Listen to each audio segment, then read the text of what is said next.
加拿大时间2024年9月4日，NDP 新民主党的党魁呢辛格突然宣布终止与执政党自由党的合作协议。那么在辛格的视频当中啊，他表示对小特鲁多领导的自由党的巨大的失望和不满。那么即日起呢，终止与自由党的合作，并且说呀，自由党没有能力在大选中对抗保守党。那么他将站出来与保守党的伯利治直面竞争下一任加拿大总理。Today, I notified the Prime Minister that I've ripped up the supply and confidence agreement. Justin Trudeau has proven again and again he will always cave to corporate greed. The Liberals have let people down. They don't deserve another chance. The fact is, the Liberals are too weak, too selfish, and too beholden to corporate interests to fight for people. They cannot be the change. They cannot restore the hope. They cannot stop the Conservatives. But we can. 消息一出啊，引起了加拿大整个社会的巨大的轰动啊，吸引了所有人的眼球，甚至可以说呀，这是2021年上一次大选以来啊，加拿大政坛最大的一次政治波动。为什么 NDP 的倒戈会引起轩然大波啊？联邦的大选能否提前？大选前的形势如何？以及加拿大的大选到底要如何进行？以及跟马上要进行的美国大选又有什么区别？这期啊，大卫就给您全部解答。我们先说 NDP 啊 ，NDP 新民主党是加拿大联邦政党中的一个重要的力量。长期以来啊，一直是独立于自由党和保守党的加拿大第三股政治势力啊。熟悉加拿大的朋友应该都知道啊，加拿大历史上呢一直都是自由党跟保守党轮流执政，还没有出现过第三个党。不过呢 ，NDP 新民主党作为以进步为代表的左翼政党，那么在1962年首次联邦大选的时候啊，就赢得了众议院的19席，从此啊一直在联邦政坛中扮演着重要的角色。尤其是在2011年的联邦大选中啊 ，NDP 获得了103席啊，成为席位第二多的政党，也就是说在野党。那么在这次2011年的那次大选里边啊，自由党是遭遇了前所未有的惨败，只获得了34个席位。今天 NDP 的地位呢，已经大不如前了啊，主要是因为他现任的这个党魁辛格的印度裔身份，以及呢就是在向左的方向上越走越远啊，丧失了原有的这个魁省的支持，以至于呢目前他在联邦议会当中只有24席啊，沦为了继于魁人政团之后的第4大党。那么说回本次的背叛事件啊。为什么说 NDP 的背叛呢？对于执政的自由党是如此的重要？那么其中啊最重要的道理，就是因为自由党在2019年就开始成为了一个少数政府，也就是说呀，它虽然是执政党，但是呢，因为在议会当中的席位并没有超过半数啊，所以呢，它有非常大的风险，在这种不信任投票当中被赶下台。而且呢，他的很多的立法呀、政令啊、预算都无法通过议会的批准。于是啊，在这种情况下呢，自由党的小特鲁多就联合了 NDP 的辛格，签署了一个合作协议。注意啊，这里仅仅是一个协议啊，并非是组成一个同盟，或者说是一个共同执政。当然了，有了这个协议呢，自由党就可以在议会当中呢，比如说他自己有154席，那么再加上 NDP 的24席，总共呢就是178席。这样的话呢，就超过了加拿大议会的170席的半数。那么这也保证了自由党不会被这种不信任投票所赶下台，政府的政策呢也容易在议会通过。而 NDP 换来的好处呢，则是小特鲁多呢会帮助他们推进一些他们所倡导的一些政策，比如说这种医保的完善啊，以及工人待遇或者中产阶级待遇提高等等等等。另外呢，就是 NDP 这个傍上了执政党哈，他们也指望着能多点人气，多点选票。这里啊，我们在继续往下说之前呢，还是要插播一些关于西方的议会和大选的知识点。那么加拿大的政治体制呢，采取的是一种叫做责任制政府啊，也就是总理制。它呢跟美国的总统制是有着本质的区别的。什么意思呢？简单来说呀，就是加拿大的议会是最高的一个权力机构，它最重要的职能呢，并非是立法啊，而是代表人民来监督政府。而美国的总统规则呢，则是真正的一个三权分立。这个三个权啊，往大了说就是行政权、立法权跟执法权。那么往小了说呢，就是政府、参议院和众议院权力分配比例这个比较明确啊，但是呢有相互的制衡。我们从大选上啊就能看出一些分别。加拿大的大选呢，其实就是选举众议院的议员。那么加拿大呢，虽然也有众议院跟参议院，但是呢跟美国还不太一样。美国的参议院、众议院呢，都有各自的权利和分工啊。这个比如说啊，众议院是按照各省的人口来确定这个议员数。比如说呢，人口第一大州啊，就是这个加州有52名议员啊，众议院议员，而旁边的内华达州呢，则只有4名议员。所以啊，众议院某种程度上来说呢，是代表大州的利益。当然，这也公平，它是完全按照人口数来反映民意的。而美国的参议院呢，则是无论各州的大小，都是每个州2名议员啊，50个州就是100名这个参议员。而且啊，参议员跟众议员一样，也是选举产生的。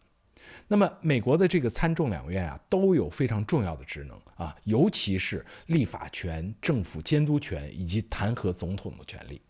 但是呢，这些权利最终也还是要再回头再受到总统的一个制衡，是真正的一个三权分立。而加拿大呢，则完全不同啊。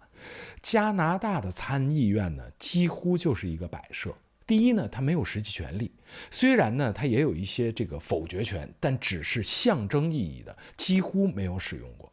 第二啊，加拿大的这个参议院呢，它不是选举产生的，而是总理推荐的，是这个最后由总督任命。其实说白了，就是执政党选择的。而且呢，它的这个参议院的这个参议员呢是终身制啊，可以一直干到75岁退休。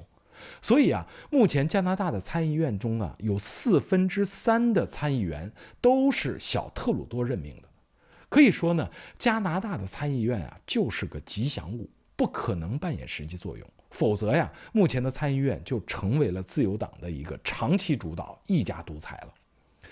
而重点我们来了，说说加拿大的这个众议院。那么加拿大的众议院才是真正有权力的核心机构。那么它也是一个矛盾的焦点。加拿大的众议院呢，总共有338个席位，也就是说呀，在全国有338个选区啊，每个选区大概就是代表10多万人。那么联邦的各个政党呢，要派出自己的候选人去角逐啊，竞争这些选区的议员。338个这个议席当中呢，哪个政党获得的席位最多，它就成为执政党。而这个政党的党魁呢，也就成为加拿大的总理。总理呢，在众议院本党议员中呢，最后还要选拔出政府的各个部长，组成内阁。注意啊，加拿大的内阁成员啊，也就是说各个部长呢，他必须是议会的议员。即使有些特殊情况呢，这个内阁成员不是议员，也一定要在下次的选举当中获得议员的席位，不然呢，就要主动辞职。这也是加拿大的责任制政府与美国的这个总统制又一个不同啊。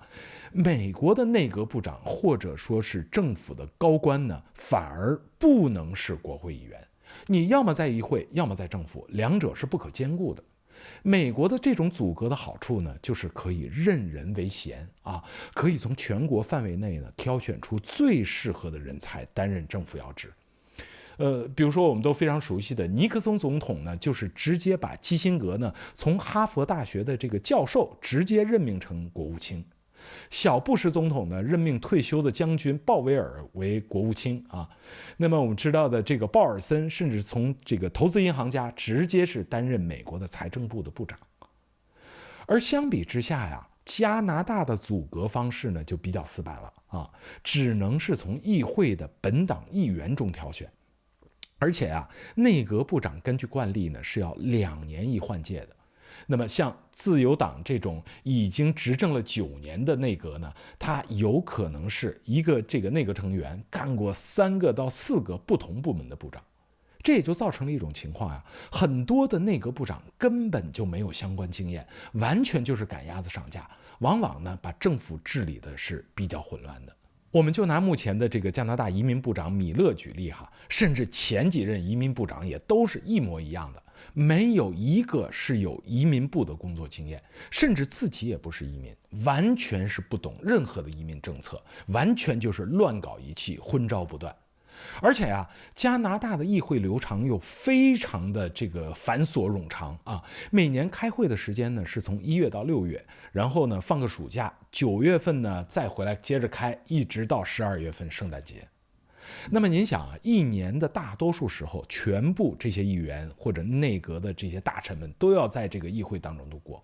而这些兼任国会议员的这个内阁部长们呀，他们每天从早到晚都是要在这个议会当中出席，各种大会小会，唇枪舌战啊，这个互相扯皮，还哪有精力去管自己的政府部门呢？甚至我们可以说啊，一个部长一年到头去自己管理的这个部门的办公室的机会都不多，又怎么去管理啊一个国家？所以从某种意义上来说呀，这也是加拿大政府效率低下、经常出昏招的一个重要的一个原因。我们再说回大选哈，在加拿大呢，即使大选获胜，成为执政党啊，成为总理，也要向议会负责。议会呢，其实可以随时把政府赶下台，也就是我们常说的不信任投票。而既然是投票啊，那就意味着只有执政党在议会当中占有超过半数的席位才会安全，不然啊就有可能会被赶下台，更是处处受到掣肘，他们的这个立法呀、政策呀都会推行不下去。我们再来看美国呀，美国的总统制啊则是完全的不同，美国的议会跟政府之间呢是相互独立的。议会对于政府呢，虽然有一定的制约，比如说啊，执政党如果不掌握议会，那么政府的预算就有可能没办法在议会通过，那么从而导致政府停摆，这样的情况我们见过很多次哈。但是呢，议会是没办法轻易把总统赶下台的，那么除非呢，总统是犯下严重的过失而被弹劾罢免。但是啊，美国历史上还没有一位总统是因为被弹劾而被罢免的啊，因为弹劾呢需要参众两院同时通过。比如说啊，我们熟悉的尼克松总统，他是迫于水门事件的压力，在弹劾前呢自己选择辞职的。而因为性丑闻被这个众议院弹劾成功的这个克林顿呢，以及2次被众议院弹劾成功的特朗普，都是因为在参议院没有获得2/3的多数票而继续留任。所以啊，美国的总统制的这种政治体系，总统是相对比较稳定的，一般都能够干满任期的4年。当然了，1951年之后呢，美国通过了一个宪法修正案啊，使得一个总统啊，也就是说一个人当总统不能超过2届，也就是8年。所以啊，即使我们看这次特朗普如果能够再次胜选，那么因为他之前已经做过1届总统了，那这次呢，他最多也只能再干4年。而加拿大的执政党和总理的不确定性啊，就要大了很多很多了。首先啊，他没有一个连任的限制。理论上啊，如果一直胜选，就可以一直做总理。比如说，这个现任这个总理小特鲁多的父亲哈，老特鲁多，他就曾经做过15年的加拿大总理。您别看一个政党在加拿大的执政时间可以很长很长啊，但是呢，也有可能是很短的，也就是我们前面提到的议会的不信任投票。那么，如果执政党呢在众议院失去多数支持啊，无法通过不信任投票，那么或者在一些重大的议会表决当中失利，比如说政府预算的提案失败，也会被视为叫失去信任。那么这种情况下呢，要么内阁辞职，要么就是总督解散议会，重新大选。我们再说回本次的新闻哈，这次 NDP 的辛格呢背叛了自由党，那么也让自由党呢处于议会的一个少数位置。而9月份呢，加拿大的议会将会重新开幕。那么以伯利治为首的保守党呢，已经是放出狠话啊，他一定会发起一个不信任的投票。那么到时候呢，就非常非常的微妙了。情况怎么样呢？是真不好说。我为什么说情况会非常的微妙呢？让我们来看一看目前加拿大众议院的一个席位分布。自由党呢，在众议院当中目前是占有154席。保守党是119席，魁人政团是32席，NDP 是24席，绿党是2席，另外呢还有独立议员是3席，以及呢还有4个席位是空缺。也就是说呀，目前议会有334个议员，那么他一定要超过167个人，也就是超过半数投不信任票，才能够让政府解散，提前大选。那么现在 NDP 的倒戈呢，即使 NDP 跟保守党加在一起，也只有143票，还需要魁人政团的32人加入，才有可能扳倒自由党政府。而 NDP 和魁人政团能否支持提前大选呢？这个谁都不好说。首先我们先看 NDP 虽然撕毁了跟自由党的协议，但并不代表他就想提前大选。这里面其实还有一层深意，很多人不知道加拿大的国会议员是做满6年就可以在退休后领取退休金。当然了，这个退休金的多少呢，是根据当议员的年头而定的。如果只当这个6年议员就退休的话呢，那么他的退休金是每年可以领到3万多加元。而 NDP 的24名议员当中有6个人是要到明年10月份，也就是原定的大选日才能够干满6年。所以这里面我们看假设这几名现任的议员都没有再次选上，那么提前大选的话，他们退休金就吹了，就没有退休金了。而如果能扛到25年10月正常的大选日期，哪怕他没有再次选上，也会有退休金退休金也有了保障。所以我们说这6个人大概率是不愿意冒险提前大选的。这里我再插播一个小知识加拿大的众议院议员呢，每年的薪水达到了20万加元，仅次于美国，是世界第2高。如果在执政党内阁这个工作的话这个薪水则涨到了30万。而加拿大的总理小特鲁多呢，他的薪水则是最高的40万加元我们可以说在加拿大当议员或者从政真的是一份好差事。当然了，我们以这个 NDP 这种善变的个性任何事情都是有可能发生的。我们退一步讲就是假设 NDP 全体议员都支持提前大选，那么投出这个不信任票，保守党还需要再争取魁人政团的一个支持。魁人政团是否愿意提前大选，这就更不确定了。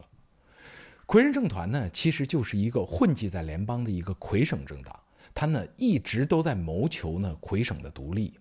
参与联邦大选，说白了就是来搅和的想把水搅浑，为魁省在联邦争取利益。而在与魁人政团和魁省的这种关系上呢，自由党明显是要好过保守党的。那么自由党呢，在魁省就拥有34个席位，而保守党在魁省呢只拥有9个席位。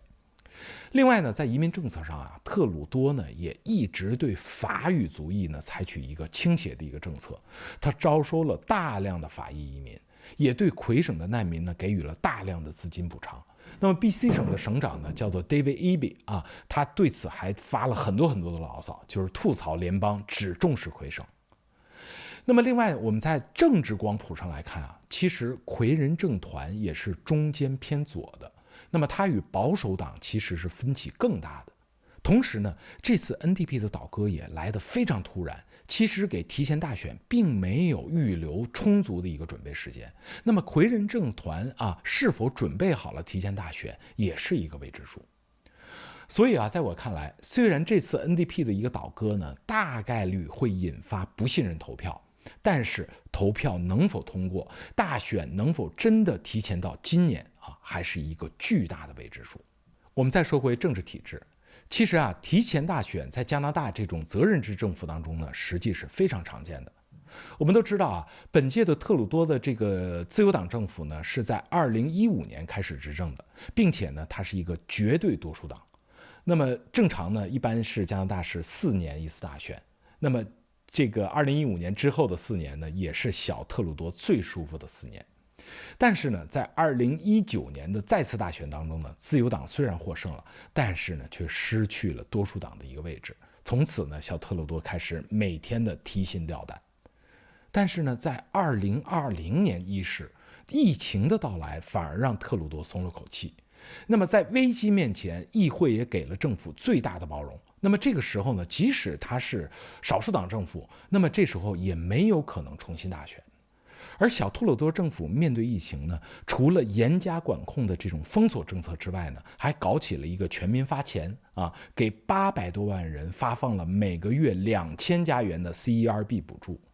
所以呢，小特鲁多觉得自己是力挽狂澜，拯救了加拿大的民众。那么这个时候呢，如果重新大选，没准能拿回自由党的多数党的一个地位。于是乎呢，在2021年，小特鲁多向总督建议解散议会，重新大选。那么其实这也是责任制政府的一个非常大的特点啊，在合理的情况下，总理是可以要求提前大选的，而总督呢也一般不会拒绝。但是呢，让小特鲁多没有想到的是，这次大选虽然把自由党的议员数从157提高到了160，但是依然没有超过170席的半数，所以自由党还是一个少数党。而2021年之后呢，自由党政府为了带动经济呢而敞开国门，在短短的3-4年时间之内接受了300-400万的临时居民，它的人口呢增长速度全球第一。临时居民的这个人口增长过快直接导致了低端工作的一个紧缺。那么加拿大本土的年轻人呢失业率飙升，住房、医疗、教育资源紧张，人均 GDP 呢大幅下跌，甚至社会治安都开始恶化。这种失败的移民政策呢，搞砸了民生，也让加拿大民众呢怨声载道，自由党的支持率呢也一路走低。在2024年9月4日，有一个叫 Angus Reid 公布的一个民意调查当中呢，自由党的支持率已经是跌到了21%与 NDP 的19%的支持率呢几乎是相差无几。那么从这个支持率呢，您也可以看到为什么说 NDP 会选择抛弃自由党，就是因为眼看着船就要沉了，得赶紧跳船。而与之形成鲜明对比呢，就是保守党支持率已经达到了43%。那么这也就是保守党为什么想提前大选的一个原因。如果现在大选保守党是必胜的，没有任何悬念。而往后拖呢，没准就会发生什么样的变化。其实保守党的高支持率呢，也并非是其提出了什么好的这个执政纲领也没有人知道他要如何带领加拿大走出困境。他的支持率高的唯一的一个原因，就是大家对自由党失望透顶，而把自由党选下去之后除了保守党也没有其他的选择了。所以呢，目前的大的局势是非常的明朗的。那么下次大选呢，自由党大概率会下台保守党大概率会重新执政。但是呢，它的悬念就在于大选是什么时候举行，能否提前，以及保守党能否成为一个多数党。我为什么会这么肯定保守党一定会胜呢？第一个就是民意的差距实在是太大了。那么保守党领先自由党20多个点这个真的是一个非常非常大的一个差距。那么第二呢，就是自由党也实在是太扶不上墙。所以呢，无论是从定性还是从定量的一个调查，以及从感性或者是客观上的认知，自由党几乎是没有任何希望能够再次获胜。那么第二个原因就是因为加拿大的大选实际是相对比较简单的，就像我们前面提到的就是整个国家按照人口分成338个选区，每个选区的居民呢选出能代表自己社区的一个众议院议员，而哪个党取胜的议员多，哪个党就获胜这不光简单，而且相对来说比较科学。也就是说大多数人的意愿会直接反映到大选的结果。那么现在20%的民意差距呢，只要不发生惊天地泣鬼神的大逆转自由党已经是无力回天了。那么这里面我们再说一下马上就要开始的美国的联邦大选了。美国的大选其实要比加拿大复杂很多它不是选议员而是直接选总统。但是呢，选总统不是在这个3.3亿的美国人民当中直接进行普选看谁的票数多，而是要每一个州按照他州的一个议员的数量，先选拔出一定数量的一个选举人，其实就是代理人再由这些选举人的党派归属决定总统的一个人选。而且这里面还有一个非常复杂的因素，就是赢者通吃。比如说呀，一个州有10个候选人，那么它最终的结果呢，不能是6个民主党4个共和党啊，也就是6-4，而是要赢者通吃。那我们举例来说啊，如果这个州最终是6-4民主党获胜，那么10张选举人票就要全部归到民主党啊，所以民主党就会获得10票。这也造成了一个情况啊，就是有的时候它的普选票数多，但是不一定就能够获胜。最典型的呀，就是在2000年的时候呢，美国大选，那么戈尔的这个普选选票呢，是比小布什要多了50多万张选票的。但是呢，就是因为小布什靠着赢者通吃的一个选举人制，最终拿下了佛罗里达州的全部的选举人票，最终呢赢得了大选。好，我们说了这么多关于加拿大和美国的大选啊，我们再回到加拿大的这种责任制政府。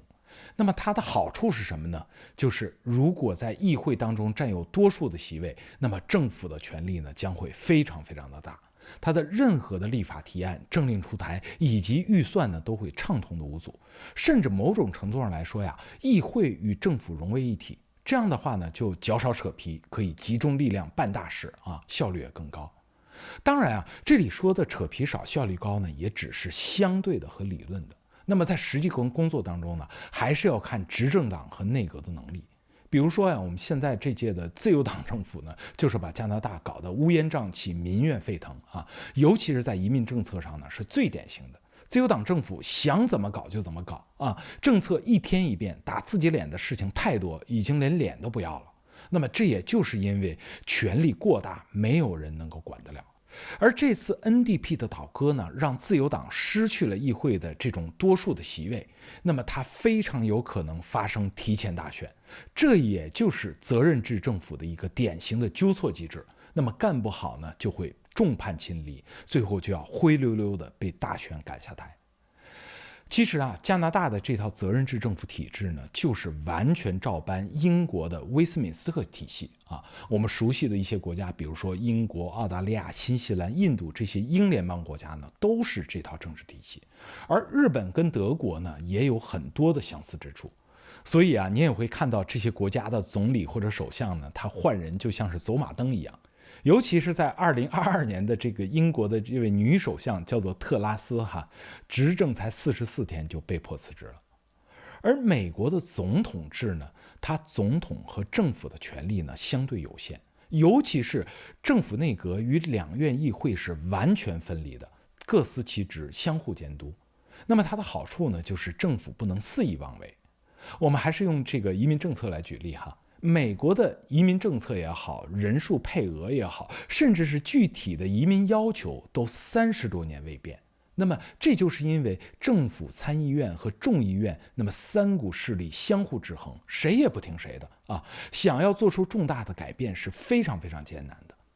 它的好处呢，就是国家治理呢相对来说比较稳定，政策的连贯性也比较强，不会是像加拿大一样因为换了一个执政党就会大起大落。而政府呢，在执政中呢，也始终是由两院来进行日常的纠偏，不用非搞这种不信任投票来解散政府。但是呢，总统制的缺点也非常的明显，就是效率比较低政府和议会相互扯皮有了功绩都去争功，有了纰漏呢就相互推诿。好了，今天我们根据一个加拿大的政治新闻呢，又说了不少加拿大和美国的政治体系的区别，以及这2个国家马上要到来的联邦大选。其实呢，在初步了解一个国家的政治体系之后尤其是如果有机会能够参与到大选当中，那么去观察、思考和选择最合适的政党，将会是一个非常有意思的过程。而且呢，了解一个国家的政治运作体系，那么很多这个社会的现象和问题，我们心中也就有了答案。好，感谢您的收看本期的大伟探秘加拿大，我们下期再见。